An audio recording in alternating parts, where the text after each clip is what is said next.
Welcome into Rogue Football. I'm your host, Jordan Lugo. Thanks so much for tuning in here today. We have got our post-combine NFL first-round mock draft. Going to roll through all 32 picks here. Really appreciate y'all tuning in. If you've been enjoying the content, please like, subscribe, hit that notification bell. Really helps the channel out. So we'll go ahead and get it kicked off here with the Bears at number 1 overall. I don't see anything crazy happening. I think that they're going to trade Justin Fields. I think that Caleb Williams will be the pick. He has all the talent in the world. I know some people are turned off by his personality, some of the different things going on. I think this guy is ready to be a star in the NFL. In the right offense, I think that they have, Shane Waldron, who's going to do a great job with him. So I have Caleb Williams coming off the Bears, number 1 overall. One of the most supreme talents at quarterback we've seen in a long time. Obviously does need to clean up, just playing within the pocket a little bit more, playing within structure a little bit more. But if he gets that done, he could be one of the preeminent talents in the NFL. At 2 overall, Washington Commanders, Drake May. You've heard so much buzz about, Jaden Daniels moving up in front of Drake May. For me, Drake May has always been quarterback 2. I think that he has all the traits you're looking for: the size, the athleticism, the arm elasticity, the playmaking ability, both as a runner and a passer. Drake May, a young quarterback who I think has a really bright future ahead of him, to the Washington Commanders. I think that that's going to be a great way for them to start this new regime, right? At 3, the New England Patriots. I think they're taking a quarterback. I think it's going to be Jaden Daniels. As I mentioned, I do believe Jaden Daniels has first round ability. I do worry about his penchant for playing recklessly in terms of not taking care of his body. Kind of runs into contact way more often than you'd like. You want to see that cleaned up for sure. But when you talk about his deep passing ability, his creation ability, the maturity he's shown, the growth he's shown over the last couple years at LSU, I think he's the type of guy that gives you a chance to have a really exciting, electric offense as a runner and a passer. So Jaden Daniels to the New England Patriots, a new direction for them. At 4, Arizona Cardinals, Marvin Harrison Jr. Sure, they could trade down, acquire more draft capital, but adding Marvin Harrison Jr., a blue chip wide receiver prospect, to your room, I think is just too enticing, giving Kyler Murray someone who can really be probably a top 10 wide receiver from the jump in the NFL, and then elevate into the top 5. And, I think the sky is the limit for Marvin Harrison Jr. At 5 overall, the Los Angeles Chargers trade down with the Bears, acquire the Bears' second round pick that the Bears acquired from the Steelers in the trade for Justin Fields. Yes, I have Justin Fields going to the Steelers right now. I would love that fit. I think he could be a franchise elevator for the right football team. I think him landing in Pittsburgh would be just such a fantastic fit. A lot of weapons to throw the football to, keep building out the infrastructure around him, a defense that's ready to compete. I think that could be a great play for the Steelers. But yeah, so the Chargers are trading down with the Bears, acquiring the 9th pick, a 2025 second, and the second rounder from the Pittsburgh Steelers that they traded to the Bears for Justin Fields. Love that for everyone involved. The Chicago Bears, they're moving up for Rome Odunze, the wide receiver out of Washington. This guy has everything you're looking for. He's a good route runner, tremendous size at 6'3" and 215 pounds. This trade kind of reminds me of what the Texans did last year. They really valued 2 different prospects, a quarterback and an edge player. Obviously, Odunze is not an edge, but he's another franchise elevator type of guy who has tremendous speed, athleticism, footwork, can separate early, can separate late, can show late hands, can go up and get contested catches, can win down the field, can win at all 3 levels. I think Rome Odunze is a star in the making. I think the Bears, they decide, look, we don't think he's going to make it to 9. We want to go up and get our guy. Again, similar to what the Texans did last year when they had a lot of draft capital. Go get your guy if you're the Chicago Bears. Pairing Rome Odunze with Caleb Williams. You already have DJ Moore. You're starting to really cook. You have an offensive line in place that looks pretty good. For the most part, you might want to tweak a piece or 2 up front, but I think that's starting to look like a very formidable offense very early in Chicago. At 6 overall, the New York Giants, I have them sticking and picking offensive tackle Joe Alt. This is what I would do if I was them, certainly.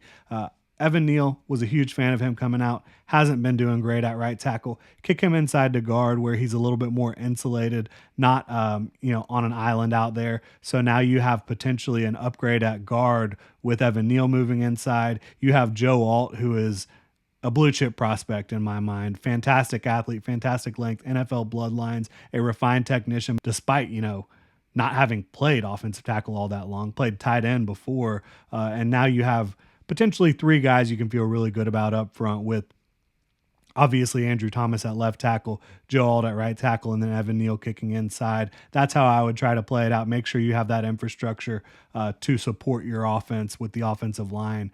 At 7, the Titans trading down with the Las Vegas Raiders on draft night. Talked about this yesterday in my Titans 7-round mock draft. The Raiders want to land J.J. McCarthy from Michigan. The Titans get an extra second rounder out of it. They're missing a third rounder, so getting another day 2 pick feels really good for them. And the Raiders, they got their quarterback of the future. J.J. McCarthy looked really good at the combine, put on weight, and he's a guy that I think has all the leadership, all the physical ability that you could ask for. Played at Michigan where he wasn't asked to throw the football all that much. I think he quickly grows into a quality NFL quarterback at the next level for the Las Vegas Raiders. At 8 overall, I have the Falcons signing Kirk Cousins. They need a quarterback desperately. They need a quarterback who can win right now. So they go get Kirk Cousins and they draft Malik Neighbors out of LSU, the wide receiver. Now they have an incredible amount of skill position talent. When you talk about Drake London, Kyle Pitts, Malik Neighbors, Bijan Robinson, Tyler Algier, the Falcons are absolutely loaded. They have a good offensive line as well, and now they have a quarterback and a new wide receiver to go get the job done on the offensive side of the ball. At 9 overall, the Los Angeles Chargers in their trade down. There's a lot of different directions they could go, right? But for me, Brock Bowers is a blue chip talent in this class. I think that when you talk about what the Ravens have done, over the past several years, really past decade plus, as a team in the NFL draft, they have drafted the best players available to them, regardless of position in a lot of spots. And Joe Ortiz comes over from Baltimore. So I think the Los Angeles Chargers go Brock Bowers, even though tight end's not, the best value position in the first round. Bowers can change their offense. He can be an offensive engine for them, and he can really complement what they have, help Justin Herbert out a ton. Yes, you could go offensive line here, but I think Brock Bowers is too enticing to pass up. And then at 10 overall, the Jets, Olu Fashanu falls to them. There's a lot of good offensive tackles on the board. They clearly need offensive line help. They could use a new receiver as well. Maybe they go get a receiver later on in this class. But Olu Fashanu, the only real weird thing coming out of the draft for him was the 8.5-inch hands. That's tiny for a guy his size, but he's a tremendous athlete. He's a very good pass protector. He can get out on the run. I think that someone who's going to develop quickly at the next level with NFL offensive line coaching, he helps out your offensive front. He helps out Aaron Rodgers if Aaron Rodgers is ready to go in 2024. You're a team that has really whiffed on the offensive line in a lot of spots, and I think that he's going to help you get back competitive up front. At 11 overall, the Vikings. Bo Nix falls into their laps, and I think there's a lot of different opinions, varied opinions on Bo Nix. For me, I think he is not a franchise elevator necessarily, but you drop him into a position where he has Justin Jefferson, where he has a lot of talent around him, a defense that is really starting to cook with some gas, in my opinion, with what you have with Brian Flores. Bo Nix is a guy that accurate, on time, has playmaking ability, creation capacity. I think that he has the size, the physicality, the leadership. He's been through adversity. I think Bo Nix would be really good in this Kevin O'Connell offense for them. So the Vikings land Bo Nix at 11 overall.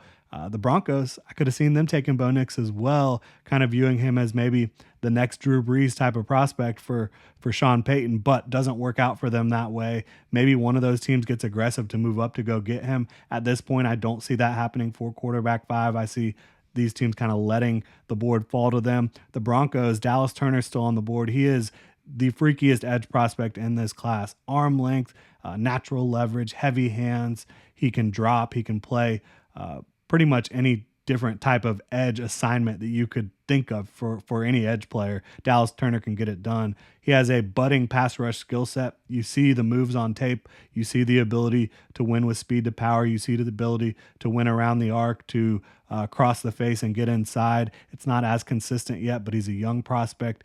Absolutely freaky traits, tremendous length, vertical, 40, all that stuff. Dallas Turner to the Denver Broncos.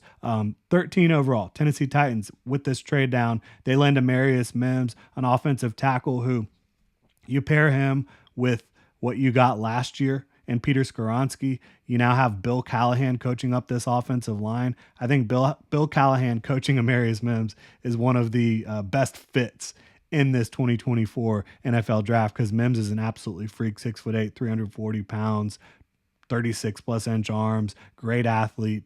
The tape is really good despite only starting in 8 games. So I think Amarius Mims makes a ton of sense there for the Titans. At 14, the Saints, they need help along the offensive line. I think J.C. Latham can absolutely provide that. Didn't participate in the on-field work at the Combine, but a guy who, similar to Mims, not as tall as Mims, but just a freak show out there. 342 pounds, 35 plus inch arms, huge hands. He's a young prospect, just turned 21 years old. I think that J.C. Latham can absolutely help out the New Orleans Saints up front.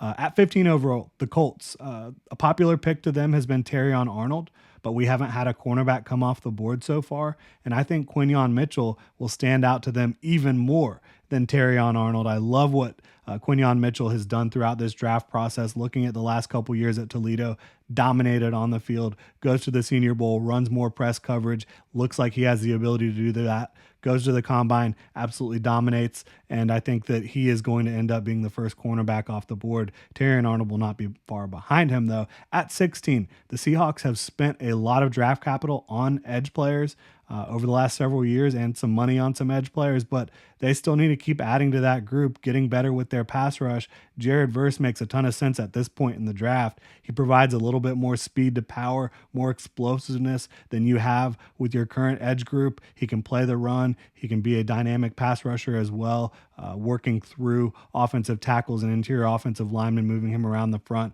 Love that fit for them. At 17, the Jaguars, my team. Terrion Arnold falls to them somehow. Surprising after what all has gone on. But the 4.51 40-yard dash, not as impressive as everything else he has done throughout the last several months.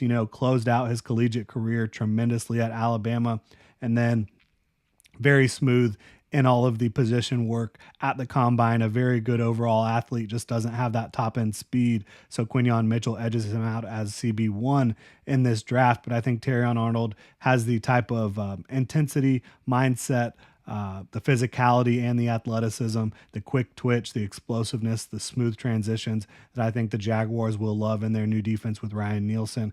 At 18 overall, the Bengals could go in a lot of different directions. They do have some needs on the defensive side of the ball, but I think they are going to go Brian Thomas Jr.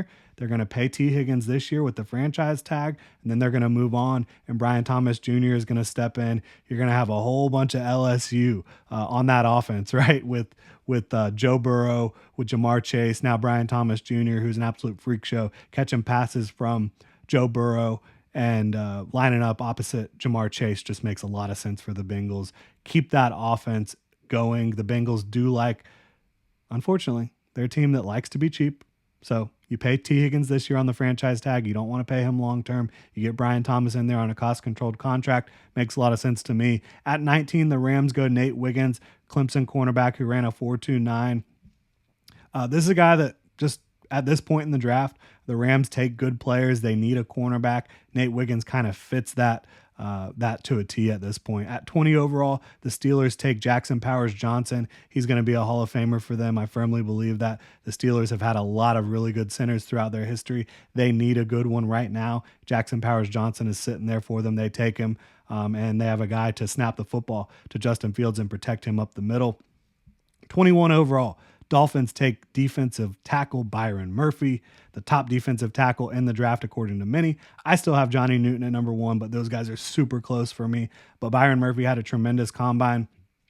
The Dolphins are going to let Christian Wilkins test free agency, so you replace him with a Byron Murphy. You obviously also need to look at your offensive line, but at this point, Byron Murphy as a disruptor up front in the middle was just too good to pass on for the Miami Dolphins. At 22, the Philadelphia Eagles, Troy Fautanu, a tremendous athlete with long arms, can play potentially any position on the offensive line for you. You have obviously the news of Jason Kelsey retiring yesterday. Maybe you plug him in at center from day one. You do have Cam Jurgens as well, have some other options there. But I think that Troy Fautanu with that offensive line, with Jeff Stoutland coaching him up, makes a ton of sense for them. At 23 overall, Houston Texans. They could do a lot of different things, and they're one of the most exciting young teams in football. But I have them taking Leatu Latu, the UCLA pass rusher. Jonathan Grenard's a free agent. I think he's probably going to go somewhere and get paid by the highest bidder, right? They could potentially retain him, but I have him going elsewhere, getting paid a ton of money, and then bringing in Leatu Latu at 23 overall and pairing him with Will Anderson. Now you have one of the most potent young pass rushes in the NFL, bar none. 24, the Cowboys, Talise Fuaga. They are in the market for new offensive line talent, no doubt about it. I think Fuaga fits what they want to do up front. He's a very good athlete. I project him more as a guard, but I know a lot of teams feel like he can play tackle. You let him try to play tackle until he fails there, then you can kick him inside to guard. Gives you more options up front. I like what he brings to the Dallas Cowboys. At 25 overall, Green Bay Packers, cornerback, safety, nickel, whatever you want him to be. Cooper DeJean out of Iowa has all the athletic traits in the world you could be looking for. Developmental star who, you get his eyes in the backfield and he can pick off a lot of passes, make a lot of big plays for you. Tremendous tackler as well. I like what he can do for the Green Bay Packers. At 26 overall, Tampa Bay Buccaneers, they just moved on from Shaquille Barrett, bring in his replacement right away. Chop Robinson from Penn State, unbelievable athlete. I actually have a hard time seeing him fall this far at this point, but this is the way the board fell here. Chop Robinson, for me, has the best pure pass rush skill set, and that's not from a technical standpoint. That's from everything, right? Like, this is a guy that can win around the arc with insane explosiveness off the line. He can use speed to power to rush through you. He can kick inside. He can actually rush from the interior as well. He's done that as a stand-up guy quite a bit. So I just like the versatility, the pass rush that Chop Robinson brings to the Buccaneers there. Complements what they have very well. At 27, the Cardinals, their second pick, Johnny Newton still on the board. Think he is a fantastic fit for the Jonathan Gannon defense. Brings a stout run defender, not the biggest guy out there, but a stout run defender and a tremendous pass rusher with great flexibility, explosiveness, and technical refinement with his hands. So I think Johnny Newton getting Marvin Harrison Jr. and Johnny Newton for the Arizona Cardinals in round one would be a home run. The Bills at 28 overall, Adonai Mitchell had an insane combine. 6'2", 205 pounds, ran a 4.33 40-yard dash, jumped 40 inches. This is a guy that on tape creates a lot of separation, has great ball skills, and just a very tough cover. I think he's going to be tremendous for Josh Allen, being able to win as a deep receiver down the field, but also win on the intermediate and be able to come down with contested catches as well. At 29 overall, Detroit Lions, they have a very specific type. You got to be feisty. You got to be aggressive. Ennis Rakestraw fits that to a T, in my opinion. Didn't have the fastest 40-yard dash. His testing was hampered by a groin injury. Perhaps if he's able to recover from that, he can get it done at his pro day a little bit better. But on tape, this guy is feisty. He's physical. He's 5'11". He has 32-inch arms, so very good length to be able to stick on the outside at cornerback. And I think that he's a great tackler, just has that Detroit Lions type mindset. And there's a lot of guys available on the board that do. Another one from Missouri that I think would make sense here is Darius Robinson. But for now, I have them going Ennis Rakestraw out of Missouri to play cornerback for them on the outside. 30, Baltimore Ravens. This team knows how to win in the NFL draft. Keon Coleman with the 4.61 40-yard dash falls down the board a little bit.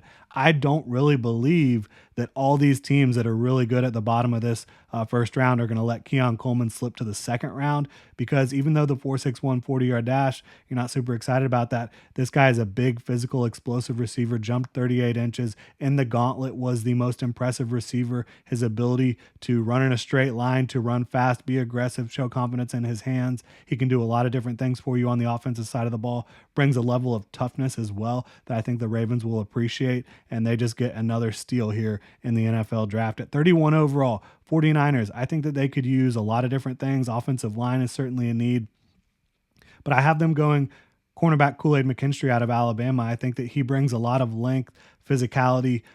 He's patient, but he can also get aggressive. He's a good run defender. I think he fits what they want to do out there at a very high level. Kool-Aid McKinstry to the San Francisco 49ers. They could use another corner. 32, Kansas City Chiefs. Everyone has them taking a wide receiver right now. I'm going in a different direction.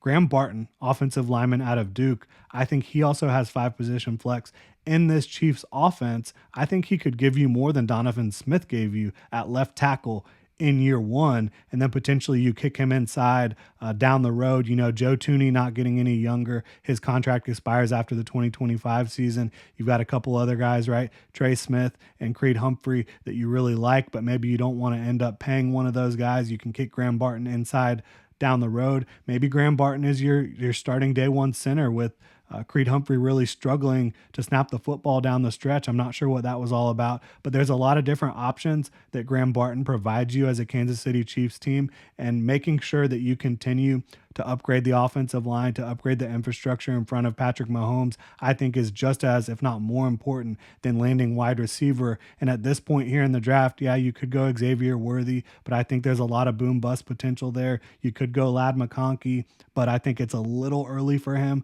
Personally, I have him more closer to the 40 to 50 range on my board. So they go get Graham Barton, who I think can be a stalwart for them for a long time, will bring the aggressive mindset that they can use in the run game, and he is a very good pass protector as well. Had better length than I expected, nearly 33-inch arms. I think he can get the job done for you in a variety of ways for the Kansas City Chiefs. But there you have it. That's all 32 picks in the first round. 6 receivers, 6 offensive tackles, 5 quarterbacks, 4 edges, some other positions sprinkled in there.